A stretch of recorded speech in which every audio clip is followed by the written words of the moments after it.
Var mı? Kurbanın anlamı nedir? Evet. Şimdi kurban bayramı, hayvan kesmek, kan akıtmak. Bunlar ne anlama geliyor? Kurban bayramından ne anlamamız lazım? Onu kısaca şöyle ifade edeyim. Şimdi bir defa kurban kelimesi yakınlaşmak demektir. Aynı zamanda yumuşak G ile söylendiğinde garip, gureba, Türkçe'de ikisi aynı sesle ifade ediliyor. Zil kurba kelimesi de Kur'an'da geçer. Garipler, kimsesizler manasına gelir. Akraba olarak yakınlar diye çevriliyor ama garip kuraba kelimesi bizatihi Kur'an'ın kullandığı bir kavramdır. Yalnız kalmış, garip kalmış bir yetime diye de Beled suresinde geçer. Dolayısıyla kurban gariplerle, kimsesizlerle, yoksullarla, dışlanmışlarla, itilmişlerle, ötekileştirilmişlerle yakınlaşmak, onlarla hemhal olmak, onlarla beraber olmak demektir. Peygamberimiz bu bayramda, Kurban Bayramı'nda, yani garip kuraba ile yakınlaşma bayramında sabah bayram namazından sonra ilk yaptığı şey Ashab-ı Suffa diye bildiğimiz garip kurabanın, kimsesizlerin, yoksul sahabelerin, evsiz sahabelerin kaldığı yere gelip onlarla bayramlaşmak idi. Kendi evinde, kendi ailesinden ve hanımlarından önce kimsesiz ve gariban diye ifade ettiğimiz sahabelerle gelir ve onlarla bayramlaşırdı. Onlarla kahvaltı ederdi, sohbet ederdi. Onlarla gününü geçirmeye çalışırdı. Sadece bayramlarda değil, başka zamanlarda da. Müslümanlarda var olan bir haslet var. Bu haslete biraz evvel üçlü sac ayağı olarak değinmiştim. Bu soruda onun üzerine iyi geldi. Müslümanlar günlük toplanırlar. Salat ederler yani. Hayya ala salah diye çağrılırlar. Haydin yardımlaşmaya ve dayanışmaya demektir bu. Ve herkes toplanır. Abdest alınır. Salata katılırken el yüz yıkanır dirseklere kadar. Temiz çıkılır yani toplantıya. Ve insanlar ihtiyaçtan fazla olan ne varsa çalıştıklarında, ürettiklerinde, sürdüklerinde, eğittiklerinde, hayvan olarak veya evde ürettikleri herhangi bir şey olarak onun salat toplantısına getirirler. Orada ihtiyacı olanlar alır. Bunu haftalık olarak cuma günleri yaparlar. Yıllık olarak da haçta yaparlar. Bugünlerde işte bunu yaşıyoruz. Kameri aylara göre yılın son ayı Zilhicce ayıdır. Zilhicce haç sahibi demektir. Zilka'de de oturma sahibi demektir. Yani gidilip haccın yapılacağı zamanı bekleme. Onun için oturma ayı olduğu için ona Zilka'de denmiş.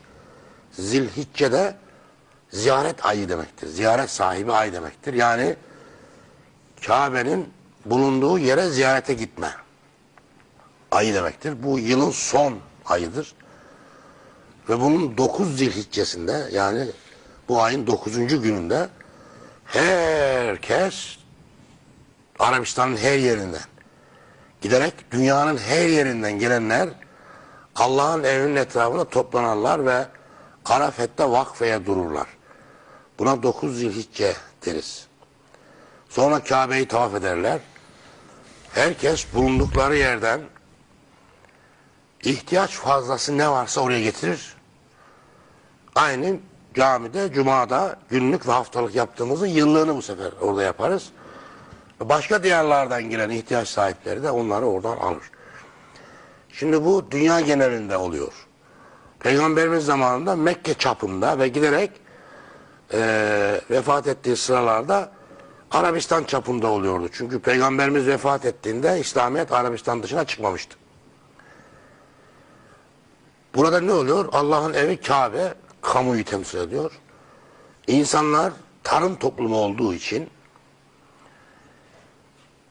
ihtiyaçtan fazla olan şey nedir diye sorduğunuzda insanların ilk aklına koyun, deve, hayvan geliyor. Ve onları ihtiyaçtan fazla olanını Kabe'ye getiriyorlar. Ne için? İhtiyacı olan alsın, taşımada, çift sürmede kullansın diye. Çünkü o bir anlamda sermaye olmuş oluyor. Kesilmek için değil. Bu ta eski bir kültürün aynı zamanda devamıdır. Eskiden ta Sümer tapınaklarında ihtiyaç fazlası tapınağa getirilen mallar yine tarım toplumu olduğu için koyun, deve, inek cinsindendi. Orta Doğu halkları binlerce yıl bu hayvanları sermaye olarak kullandı. Bundan 2 tanesine sahip olursan yoksulluktan kurtuluyordun. Bunları getiriyorlardı ve bunların üzerine Tanrı malı damgası vuruluyordu. Tanrı malı damgası vuruluyordu ve ona kimse dokunamıyordu. Niye? Çünkü o mabede getirilmiş. Kimin hakkı onu? İhtiyaç sahibinin, yoksulun hakkı. Ona dokunamazsın. Tanrı malı demek, yoksulun hakkı demek. Onların üzerine çeltik atılıyordu. Hatta bu matematikteki X, Y ifadeleri Sümer'den Fenike'ye geçerek o Tanrı malı diye üzerlerine çentik atılan hayvanlardan doğdu. Öyle işaretlemek için o ifadeler hep matematikteki X, W harfleri böyle 1, 2, 3 harfleri oradan çıkmış. Dil bilimde bu böyle anlatılır. Sümer tapınaklarındaki getirilen hayvanların üzerine atılan çeltiklerden çıktı denilir. Ne getiriliyor? Aynı mabedin görevi orada aynı. İhtiyaç fazlası getirilecek, ihtiyaç sahipleri oradan alacak. Bu kültür devam etti. Kabe'ye gelindiğinde de aynı kültürü İslamiyet sürdürdü. Sümer'in peygamberleri, Sümerlere onu anlatmıştı. Babil'in peygamberleri, Babillere aynı şeyi, Asur'un peygamberleri, Ninova'da Hazreti Yunus gibi, Babil'de Hazreti İbrahim gibi, aynı Arapların içerisinde çıkan, Mekke'de çıkan Hazreti Peygamber de aynı şeyi insanlara anlattı. Dedi ki burası Allah'ın evidir, ihtiyaçtan fazla olan herkes getirsin. Getirdiler ve oralara bıraktılar. Üzerinde Allah'ın ismi anılmak, üzerine Tanrı damgası vurmak kültürünün bir devamıdır. Üzerinde Allah'ın ismi anılmak. Eline bıçağı alıp Bismillahirrahmanirrahim diye böyle hayvanın kanını fışkırtmaya çevirdiler. Üzerinde Allah'ın ismi anılmak bu değildir. Üzerinde Allah'ın ismi anılmak demek, ben bu hayvanı, keçiyi, deveyi, koyunu kamuya, yoksula gitsin diye adıyorum. Üzerine Allah'ın ismini anıyorum ve Allah'ın ismini yazıyor işte oraya, yazıyor. Tanrı malı. Eskiden buna Tanrı malı deniyordu. Kur'an'da bu üzerine Allah'ın ismini anmak. Yani üzerine Allah'ın ismini yazmak. Kamu malıdır, yoksulun hakkıdır. Kimse almasın bunu demek. Ve oraya getirip bırakmak. İşte bunlara hedi denilir. Hedi. Hedi hayvanları. Hedi. Bunların ilk bakışta kesmekle alakası yoktur. Fakat bunlar daha sonra uzak diyarlardan gelenler olduğu için bunlar ne yiyecek ne içecek? Onların kesilip karınlarını doyurması için de kullanılmıştır. Zamanla önceki asli vazifesi unutulup kesme olayı ön plana çıkarılarak getiriliyor, kesiliyor, bırakılıp gidiliyor. Getiriliyor, kesiliyor, bırakıp gidiliyor şekline dönüştü. Ve Kur'an geldiğinde de Araplar bunu zaten yapıyorlardı. Kabe'nin etrafı kesilmiş kurbanlarla doluyordu. Kur'an geldi ve bunlara dedi ki bu kestiğiniz hayvanların etleri ve kanları Allah'a ulaşmaz. Ulaşacak olan sizin takvanızdır. Yani bunları kesiyorsunuz da bunlar bana ulaşmıyor. Eti de kanı da bana ulaşmıyor. Dolayısıyla kesip durmanıza gerek yok. Siz asıl kendi aranızdaki davranışlarınıza bakın. Birbirinize iyilik etmeyi öğrenin. Adaletle davranın. İşçinizi ezmeyin. Kimseyi sömürmeyin. Kul hakkı yemeyin. Ben bunlara bakarım. Kestiğiniz etlere ve kanlara değil diyor. Bunu açıkça söylüyor. Bunu da şöyle anladılar. Tamam, Allah ete ve kana bakmaz. Takvaya bakar. Yani bıçağı eline alırsın, hayvanı yatırırsın. Keserken ki duygularına bakar. Yani ben bunu Allah için kesiyorum derken ki duygularına bakar. Takva budur diyorlar. Böyle yorumladılar. Bu yoruma da ben katılmıyorum. Yanlış bir yorum. Diyor ki onların etleri, kanları Allah'a ulaşmaz. Yani boşuna kesip durmayın. Bunlar bana ulaşmıyor. Ben sizden iyilik, doğruluk, dürüstlük, kardeşlik, merhamet, sevgi, bunları bekliyorum.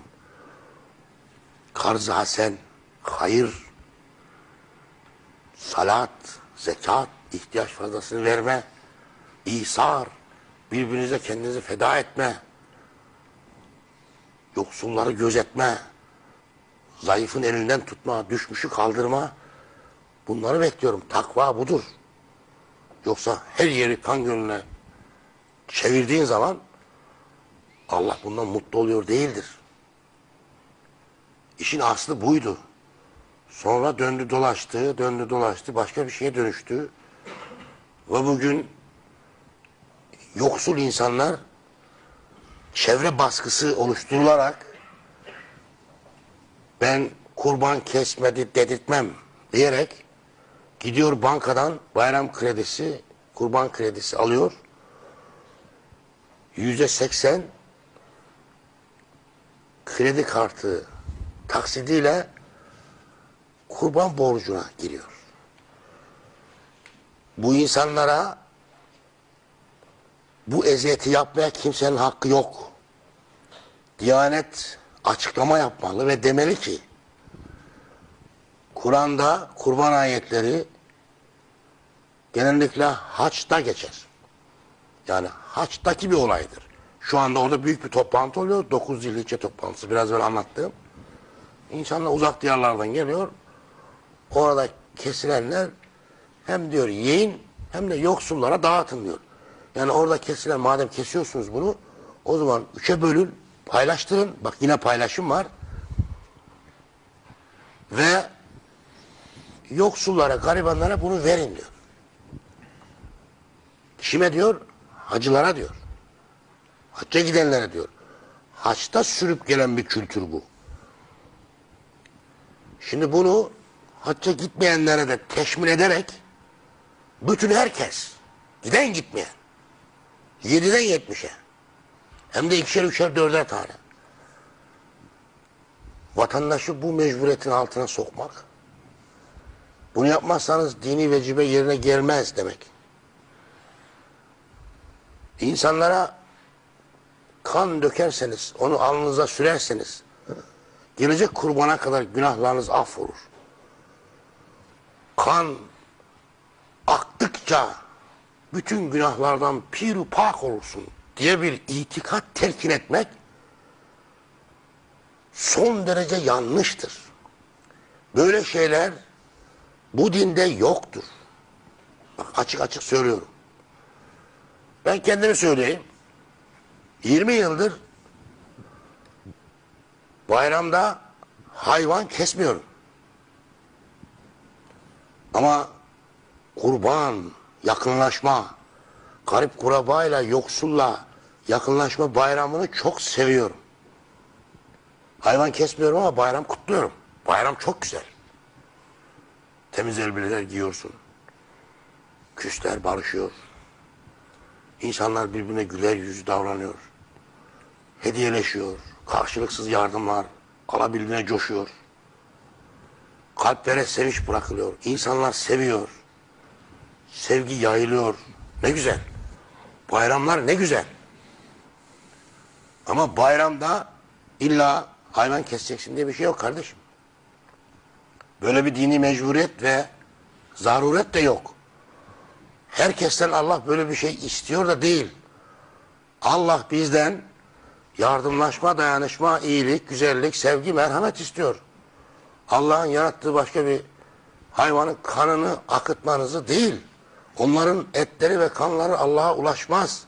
Allah'a ulaşacak olan birbirimize karşı yaptığımız iyilikler, doğruluklar, dürüstlükler, İsa'lar, burada anlattığımız yardımlaşma ve destekleşmelerdir. İslam'ın bu konuda söylediği budur. Ben bunu geçen yıllarda da açıkladım. Bu yılda da aşağı yukarı aynı şeyleri söylüyorum.